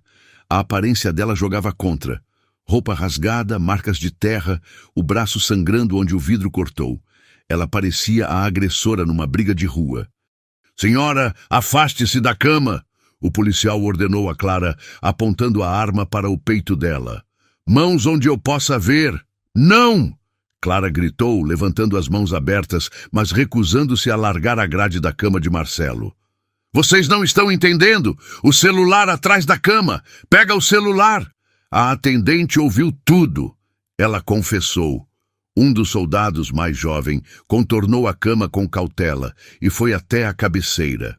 Ele pescou o celular de Clara, que ainda estava com a luz acesa. A chamada de emergência ainda estava ativa, o contador de tempo correndo. Central, aqui é a viatura 04, soldado Mendes na escuta. O policial falou no aparelho, colocando no ouvido. Todos no quarto prenderam a respiração. Positivo, 04. Situação controlada? O solicitante informou tentativa de homicídio pela proprietária. O áudio gravado confirma ameaça de morte iminente e confissão de desligamento proposital do alarme. A solicitante pediu socorro contra a arma branca. A voz da atendente saiu alta o suficiente para o sargento ouvir. O sargento baixou a arma que apontava para Clara. Ele olhou para o chão e viu o abridor de cartas pesado caído perto dos pés de Vilma. Viu a seringa caída no canto oposto. Ele se virou para Vilma, o rosto endurecido. Dona Vilma Almeida? Vilma ergueu o queixo, desafiadora. Sou eu, e exijo falar com meu advogado. Isso é um absurdo. A senhora está presa em flagrante por tentativa de homicídio qualificado e cárcere privado. O sargento tirou as algemas do cinto. Vire-se e coloque as mãos nas costas. Vilma não resistiu quando o metal frio fechou em seus pulsos. Mas ela não baixou a cabeça. Vocês vão se arrepender disso, ela sibilou. Meu advogado vai acabar com a carreira de vocês. Vocês sabem com quem estão falando? Regis foi algemado no chão, gritando que estava cego, que seus olhos queimavam. Os paramédicos do SAMU, que aguardavam a liberação da área, entraram no quarto correndo. Vamos levar o paciente, um médico do SAMU disse, se aproximando de Marcelo com a maca. Avaliação rápida, pupilas reagentes? Cuidado com o braço dele, Clara avisou, tentando se levantar, mas sentindo uma tontura forte. Ele tem um acesso venoso. Eles iam injetar veneno. Não usem aquele acesso. O médico checou o acesso e viu que estava intacto, mas vazio. Ele assentiu para Clara. Vilma, sendo levada para fora, escoltada por 2 policiais, parou na porta. Ela olhou para Clara com um ódio tão profundo que parecia capaz de congelar o inferno. Você pode ter ganhado hoje, sua ratinha de esgoto, ela disse, alto e claro. Mas lembre-se, ele é um vegetal. Ele nunca vai confirmar a sua história. Amanhã eu saio da cadeia pagando fiança e dizendo que você armou tudo, que editou o áudio. Quem vai dizer o contrário? O mudo ali?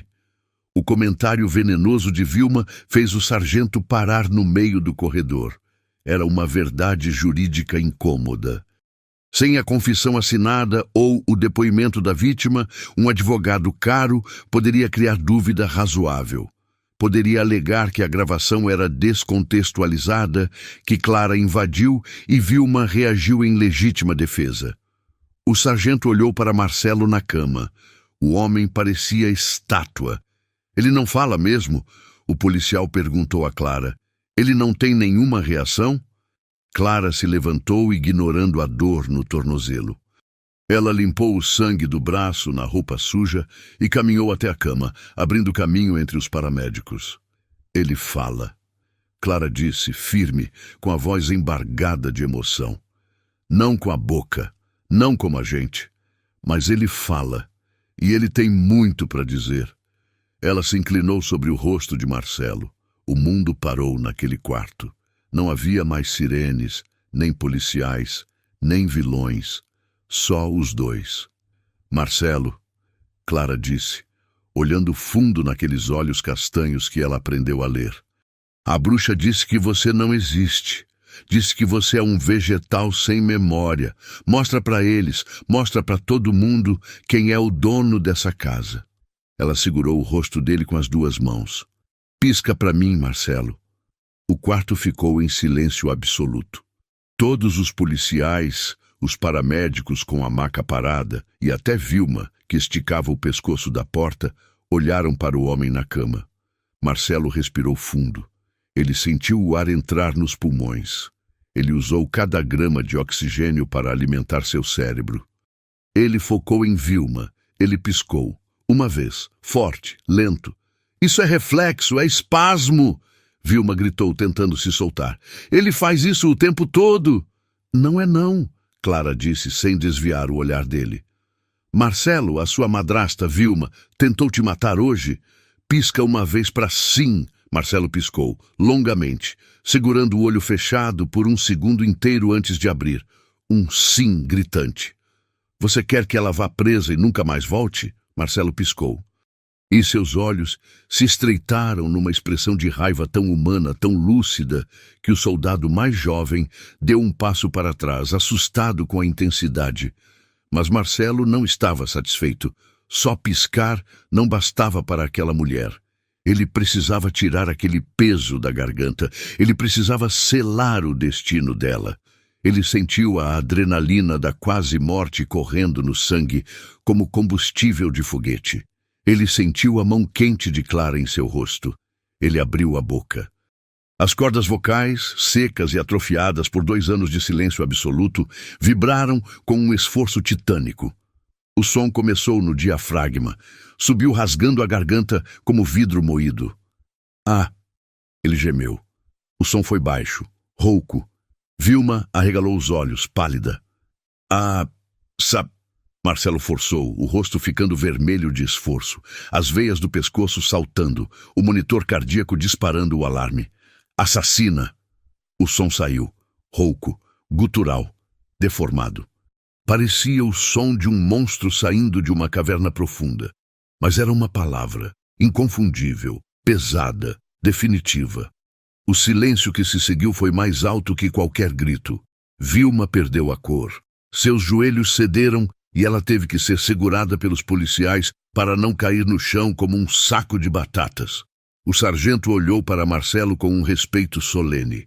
Ele ajeitou o boné. Acho que isso é um depoimento válido, o sargento disse, olhando para Vilma com desprezo.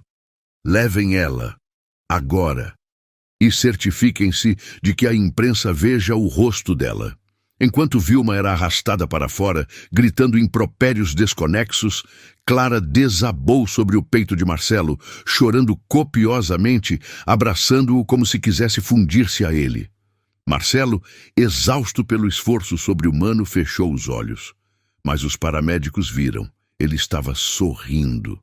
Um sorriso torto, pequeno, tremendo no canto da boca. Mas o primeiro sorriso verdadeiro em 730 dias de inferno. A cena na frente da mansão parecia filme de Hollywood. Luzes giratórias iluminavam a fachada imponente. Vizinhos de pijama se aglomeravam na calçada, cochichando. A imprensa, que sempre chega rápido em escândalos de bairro nobre, já estava posicionada com câmeras e microfones. A porta da frente se abriu. Vilma saiu algemada, escoltada por 2 policiais. Ela tentou cobrir o rosto com o cabelo, mas os flashes estouraram implacáveis. "Assassina!" Alguém gritou da multidão. "Covarde!" gritou o outro. O povo vaiava. A máscara de respeitabilidade tinha caído para sempre. Logo depois, Regis foi levado para a ambulância sob custódia policial, com uma toalha molhada no rosto, gritando de dor nos olhos. E então saiu a maca de Marcelo. Ele estava coberto com um cobertor térmico dourado. Ao lado da maca, não largando a grade de metal por nada, ia Clara. Suja, manca, com o braço enfaixado provisoriamente, ela parecia uma guerreira voltando da batalha. O médico do SAMU tentou barrá-la na porta da ambulância. Senhora, apenas familiares podem acompanhar. Clara travou. Ela não era nada no papel. Ela vai, Marcelo gemeu. O som foi baixo, mas o médico ouviu. O médico olhou para a faxineira, olhou para o milionário na maca e entendeu tudo. Tudo bem, ela vai. Sobe aí, moça. Clara subiu na ambulância. As portas se fecharam, isolando-os do circo lá fora. O silêncio da cabine asséptica era reconfortante. A ambulância arrancou. Clara sentou-se no banco ao lado da maca e segurou a mão de Marcelo. A gente conseguiu, ela sussurrou, acariciando o rosto dele, tirando uma mecha de cabelo da testa dele. Você tá livre. Acabou o pesadelo. Marcelo olhou para ela. Ele não tinha mais forças para falar. O esforço daquela única palavra tinha drenado sua energia. Mas ele queria agradecer. Ele precisava tocá-la. Ele concentrou toda a sua vontade na mão direita. A mesma mão que tinha sido furada. Ele sentiu os dedos de Clara entrelaçados nos dele. Ele não conseguiu levantar a mão, mas ele conseguiu apertar. Foi um aperto leve, um espasmo controlado. O indicador e o polegar dele pressionaram a mão dela. Clara sentiu. Ela olhou para as mãos unidas. Ele apertou de novo. 1, 2, era o código. Não. Não? Clara olhou para ele confusa. Não o quê, Marcelo? Ele apertou uma vez, longo. Sim. E então, com os olhos, ele apontou para ela e depois para si mesmo. Eu e você. Clara entendeu. Ele não estava dizendo não. Ele estava dizendo que não ia soltá-la, nunca mais. Ela encostou a testa na dele e chorou de felicidade, enquanto a sirene abria caminho para uma nova vida. Um mês depois, a imagem de um jornal jogado sobre uma mesa de vidro trazia a manchete: Viúva negra e filho condenados a 20 anos por tentativa de homicídio e fraude milionária. Herdeiro retoma controle do império. Marcelo estava num hospital de ponta na Suíça. Ele estava dentro de uma piscina aquecida de fisioterapia. A água sustentava o corpo dele. Clara estava dentro d'água com ele, segurando seu tronco. Ele movia os braços na água, rindo. Era um riso sem som, mas cheio de alegria. 6 meses depois, Clara estava sentada numa sala de aula, vestindo jaleco branco. Ela estava estudando enfermagem e anotava tudo com dedicação. Na mansão, operários instalavam rampas de acessibilidade em madeira nobre na entrada. O quarto escuro e mofado do 3º andar estava sendo esvaziado. As cortinas pesadas foram para o lixo. Marcelo agora dormia no térreo, num quarto amplo com portas de vidro que davam para o jardim. Ele estava sentado numa cadeira de rodas motorizada, movendo o joystick com a mão direita, perseguindo Clara pelo jardim numa brincadeira de pega-pega. 1 ano depois, Marcelo estava numa sala de reuniões da empresa. Ele falava ao microfone. A voz ainda era lenta, pausada, mas firme e autoritária. Quem não respeitar a equipe de limpeza está demitido hoje. Os executivos engravatados baixaram a cabeça envergonhados. 1 ano e 4 meses depois, Clara chegou da faculdade à noite cansada. As luzes do jardim estavam apagadas. De repente, acenderam-se luzes pisca-pisca nas árvores. Marcelo esperava na varanda. Ele segurava uma caixa pequena de veludo com a mão esquerda. Ele tremeu um pouco, mas abriu a caixa sozinho. Não era um anel de diamantes vulgar e gigantesco como o de Vilma. Era um anel delicado, de ouro fino, com uma pedra azul topázio. Ele disse: quer ser minha voz para sempre? 2 anos exatos se passaram desde aquela noite de sexta-feira sangrenta. O jardim da mansão estava irreconhecível. Onde antes havia cercas elétricas e sombras, agora havia canteiros de rosas brancas, arcos de hera e cadeiras douradas alinhadas sob o sol suave da tarde. Estava lotado. Mas não de socialites falsas e interesseiras. Estava cheio de gente de verdade. Os funcionários da fábrica, a turma da faculdade de enfermagem de Clara, as vizinhas da favela e o Beto, que estava na primeira fila, chorando copiosamente num terno novo que Marcelo deu de presente. A música começou a tocar, um violino suave. Clara apareceu no início do corredor de grama. Ela estava deslumbrante. Não usava um vestido de princesa armado e exagerado. Usava um vestido fluido, de seda branca, simples e elegante, que realçava sua beleza natural e humilde. No cabelo solto, apenas uma coroa de flores pequenas. Ela caminhou pelo corredor. O sorriso dela iluminava mais que o sol. Ela olhava apenas para um ponto, o altar. Lá, Marcelo a esperava. Ele estava sentado na cadeira de rodas, vestido com um smoking azul marinho impecável. Ele parecia saudável, forte, com o rosto corado e cheio de vida. Quando Clara chegou a 2 metros do altar, a música parou. O silêncio de expectativa tomou conta dos convidados. Marcelo travou as rodas da cadeira com um clique audível. Ele apoiou as 2 mãos nos braços da cadeira. Seus braços tremeram. Os músculos do pescoço retesaram. Beto fez menção de levantar para ajudar, mas Marcelo fez um sinal rápido com a cabeça. Não. Ele precisava fazer isso sozinho. Era a sua maratona. Com um esforço supremo, concentrando 2 anos de dor, suor e lágrimas naqueles segundos, Marcelo empurrou o corpo para cima. Ele se levantou. As pernas tremiam visivelmente. Ele precisou se apoiar numa bengala de madeira que estava encostada na cadeira. Mas ele estava de pé, ereto, alto, olhando Clara nos olhos, na mesma altura, como um igual. Um suspiro coletivo correu pela plateia. Clara levou as mãos à boca, as lágrimas jorrando sem controle. Ele estendeu a mão livre para ela.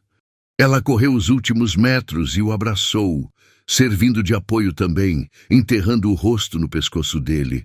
Você levantou. Ela soluçou contra o peito dele. Você levantou para receber a mulher que me levantou da morte. Ele sussurrou no ouvido dela com a voz limpa, clara e sem gagueira. O padre, emocionado, sorriu e começou a cerimônia. Na hora dos votos, Marcelo pegou o microfone. Sua mão estava firme. Eu tinha tudo, ele começou, a voz ecoando no jardim. Dinheiro, carros, fama, poder. Mas quando eu caí naquela cama, eu descobri que eu não tinha nada. Eu virei um objeto, um problema a ser administrado. Ele fez uma pausa, olhando para os convidados. Ninguém me via. Eles limpavam meu corpo, mas não olhavam nos meus olhos. Eu gritava por dentro e o mundo era surdo. Ele se virou para Clara, segurando as mãos dela. Até você chegar. Você, com seu uniforme cinza puído e suas mãos calejadas de água sanitária. Você não viu o milionário. Você não viu o vegetal, você viu o Marcelo, você pediu licença para entrar na minha dor. Você me cobriu com seu único casaco quando eu tinha frio. Você foi minha voz quando eu era apenas silêncio. Clara chorava, apertando as mãos dela, incapaz de falar. Clara, você não salvou apenas a minha vida naquela noite. Você salvou a minha alma. Todo o dinheiro que eu tenho no banco não paga 1 minuto do tempo que você gastou lendo aquele livro de pirata para mim enquanto eu olhava para o teto. Eu te amo. Não por gratidão, não porque você me deve algo, mas porque eu sou, finalmente, o homem que você viu que eu podia ser quando nem eu mesmo via. Ele deslizou a aliança no dedo dela. Eu prometo te amar, te respeitar e te ouvir todos os dias da minha vida. E prometo que a minha voz será sempre usada para te exaltar. Clara pegou o microfone com a voz trêmula. Eu prometo cuidar de você, ela disse, sorrindo entre as lágrimas. Na saúde e na doença, na riqueza e na pobreza. E prometo que nunca, nunca mais vou deixar ninguém te machucar. Eles se beijaram. Foi um beijo apaixonado, longo, de cinema. Um beijo que selava a vitória do amor sobre a ganância, da humanidade sobre a crueldade.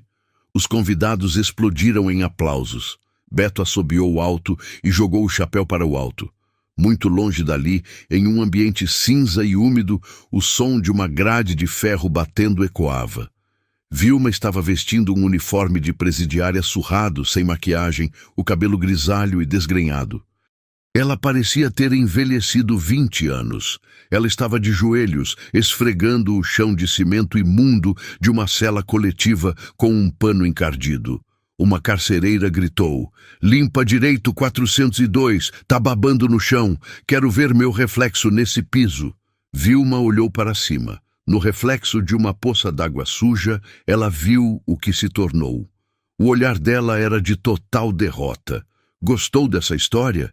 Você acha que a Vilma teve o que mereceu? Acha que a Clara agiu certo? Me conta nos comentários.